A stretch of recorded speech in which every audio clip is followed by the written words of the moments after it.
Hi, Laura from Life Coaching with Laura here. And again, today we are taking a walk through the Holy Scriptures. And we've been going through the book of Proverbs. You know, the Proverbs are called the book of wisdom. And I've talked about how if you read a Proverbs a day, because there's 31 Proverbs, you will have read through the book of Proverbs in completion at the end of 1 month. And guess what? If you did that every month, by the end of the year, you will have read the book of Proverbs 12 times. And talk about a way to get wisdom into your heart. Well, that's a great way to do it. And I've also been sharing that, we often hear little bits and pieces of the Word of God, but we don't actually hear the whole Word of the Lord. And I want to actually read to you word for word out of the Bible. This can be your vitamin W today, the word of the Lord. And because I think it's important for us to listen to the Bible in different versions, today I'm reading it to you out of the Message edition. And Proverbs 5 starts with this: nothing but sin and bones. Dear friend, pay close attention to this, my wisdom.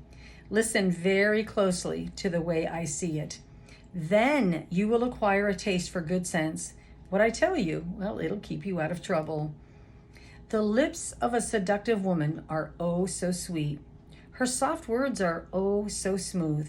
But it won't be long before she's gravel in your mouth, a pain in your gut, a wound in your heart. She's dancing down the perfumed path to death. She's headed straight for hell and taking you with her. She hasn't a clue about real life, about who she is or where she's going. So, my friend, listen carefully. Don't treat my words casually. Keep your distance from such a woman. Absolutely stay out of her neighborhood. You don't want to squander your wonderful life. You're going to waste your precious life among the hard-hearted if you do. Why would you allow strangers to take advantage of you? Why be exploited by those who care nothing about you? You don't want to end your life full of regrets, nothing but sin and bones, saying, oh, why didn't I do what they told me? Why did I reject a disciplined life? Why didn't I listen to my suitors or take my teachers seriously? My life is ruined. I haven't one blessed thing to show for my life.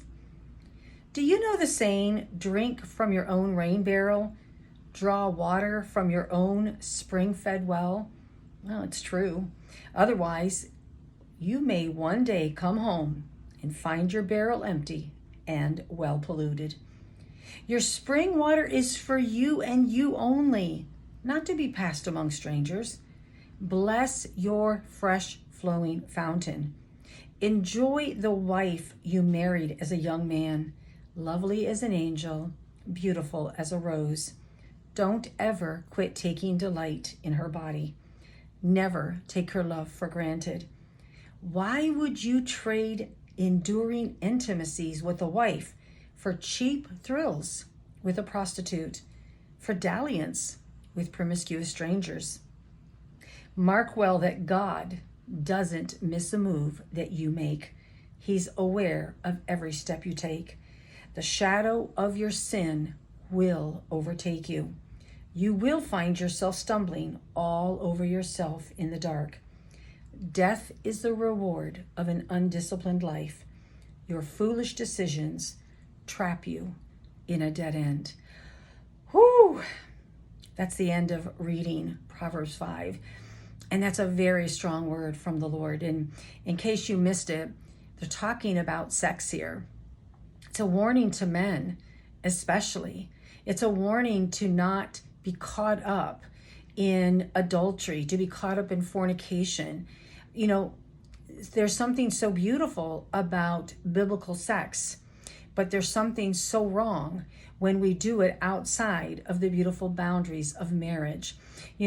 God designed intimacy for a righteous and beautiful purpose.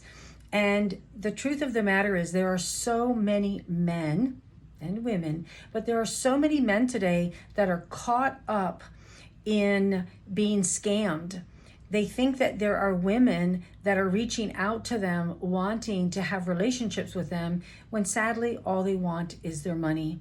And the Bible is saying, pay attention. That will take you down a path that will lead you to death.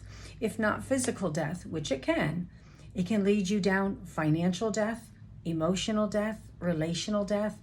And the God of life is inviting you today to pay attention, get wisdom, and live life God's way. Well, as I always like to say, I wish you much peace and love.